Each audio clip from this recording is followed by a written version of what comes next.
Welcome to the Cycling Demystified 12 Days of Bike Fitting. If this is your first time here, I'm your host, Wei, lead bike fitter of Foundation Bike Fit, and I'll be joined by my fellow fitter Matt and our in-house mechanic Ev from Frequency Cycle Works.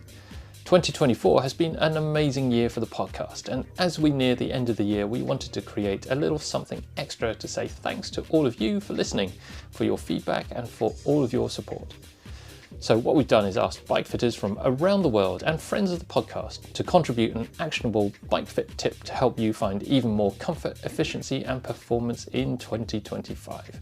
Each day in the lead up till Christmas, we will play one tip and then the team and I will explore each tip in a bit more detail so you can get the most from all these nuggets of gold.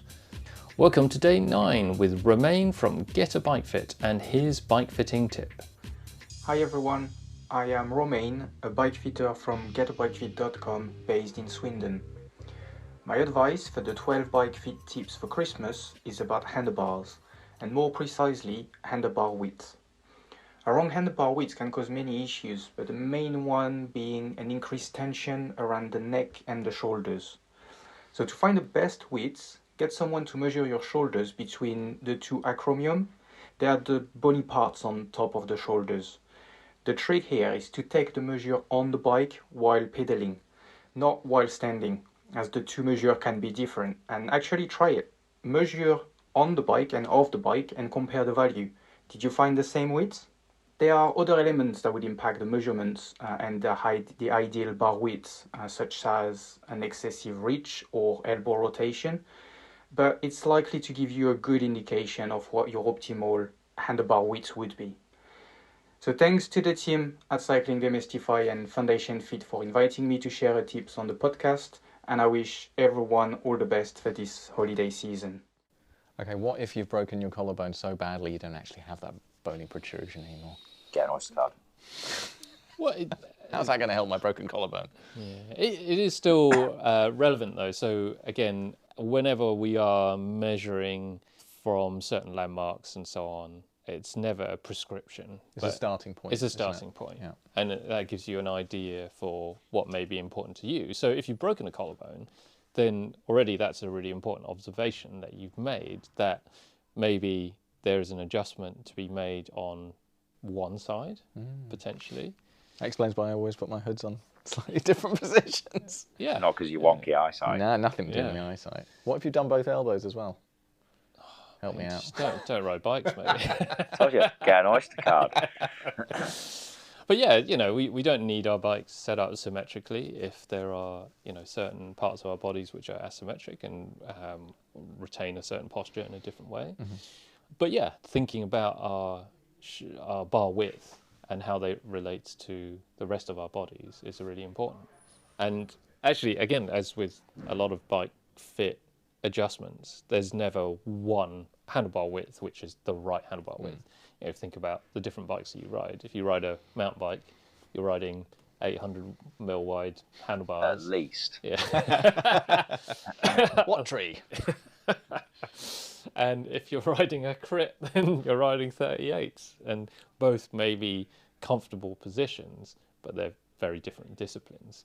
So, you know, handlebar width is as much down to the discipline and what you want to achieve on the bike, as well as your morphology and your body position. I think like Romain's onto something like far more here as well with your handlebar width, because that obviously not just affects your shoulders, it also affects your hips, how you produce force, your hips relative to your feet, all this kind of stuff. Yeah. So, you know, in the interests of being a supple leopard, which we must all strive to be, if you don't know what that is, Google it.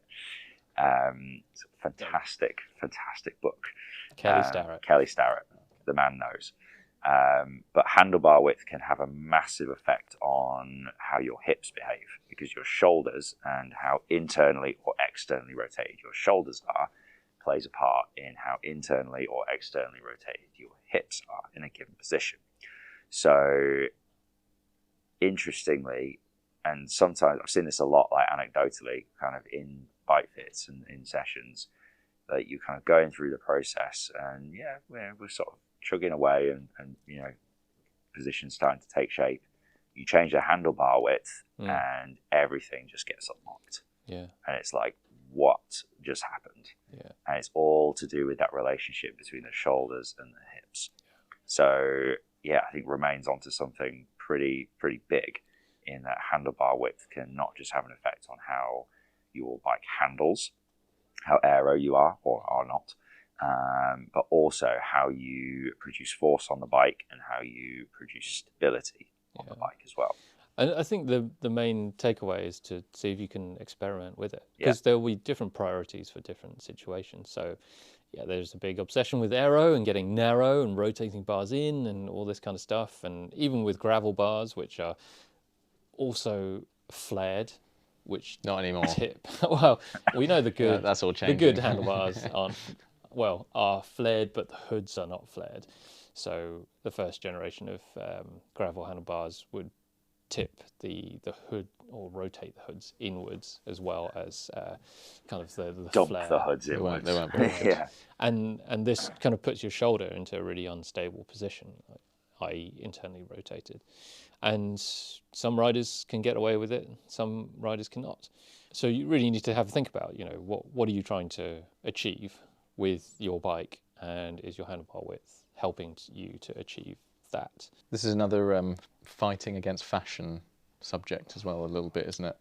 It's not fighting against fashion, but it's just being not being unawares, like just following fashion for the sake of following fashion. Like certain pros will do it, but some people will just do it because the pros are doing it, and that's not a good enough reason. Are you willing to compromise your function, as Matt was saying, in order to be more aerodynamic? Maybe there's a certain time and place for that. Or do you want more stability and strength on the bike and more endurance, and finding that functional width where your body's really happy and can stay there? Maybe that's more important for you. Likewise, too wide is just as bad as too narrow. Yeah. It works both ways, as we discussed earlier with Q factor. Yeah. If your bars are too wide, it's going to cause you a whole different set of problems, as well as stability can suffer, and So it's finding what is optimal or most optimal for your function, and then making a decision based on that, how much you want to deviate from that optimal functionality based on whatever your goals are. So if your goal is to be kind of super slippery and narrow on the velodrome, and you want to ride 32 centimetre bars, then cool, but go into it eyes wide open, knowing what the trade-offs are, and then you can make better informed decisions. Yeah. and avoid crashes because your eyes are open. Yeah. Exactly. You might find, if you're track racing, your race is relatively short, and so you can compromise that position for a bit. And aerodynamics is everything on the track. At the same time, if you're riding the Transcontinental and your handlebars are too narrow and you can't breathe... Just imagine. Yeah, 32s on the TCR. Well, It'll happen. Mate, I've seen everything. Yeah. If you can't breathe, then that's you're not going to get very Well, far. that's the thing. Your brain is the most expensive organ muscle in your body in terms of oxygen. If you're restricting your breathing, you can't make good decisions. Yeah. So Think about that. Breathe, people. people. You've not made a very good decision in the first place. Breathe. Exactly. Eat, drink, Eat and breathe. pee. Actually, it's pretty simple, isn't it? Eat, breathe, It's ride your bike. a simple spot. Yeah. Easier than triathlon. But yeah, handlebar width has a lot of ramifications elsewhere on your bike. But yeah, if you haven't listened to our podcast on the anatomy of handlebars, go back and listen to that. We'll put a link in the show notes. And also, actually, hypermobility, that's been quite a theme. And handlebar width seems to have more of an effect on hypermobile people and how they control their bikes. And particularly with, if you go a little bit too wide with hypermobile people, they really don't like it.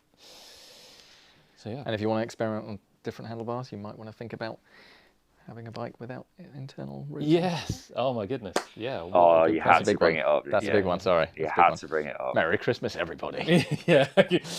Oh, yeah. Do you think someone's bought someone a nice integrated handlebar and wrapped it up, put it under the tree? Guaranteed. Yeah. Good stuff. All right. Thanks for listening, and tune in tomorrow for another bike fit tip from the Cycling Demystified 12 Days of Bike Fitting. If you've enjoyed what you've heard or found any of the information has made a difference for your riding, we would be super grateful if you could do two things. Firstly, we'd love it if you could leave us a 5-star rating or review, as this really helps other riders find our podcast and access the same useful information you've been enjoying. Secondly, tell your friends on the next group ride to give us a listen. The more you can spread the word, the more riders can find a better ride. Thanks again, and catch you on the next one. Suffering from numb hands, tingling toes and any other persistent discomforts when you ride? These are all signs that your bike fit could be improved. If you're bike fit curious, get in touch with Wei or Matt by emailing info@foundation.fit or finding them on Instagram @FDN_bikefit. Finally, for all your bike servicing needs, custom dream bike or hand-built wheels, go to www.frequencycycleworks.com or find me on Instagram @frequencycycleworks. Until next time, keep on spinning.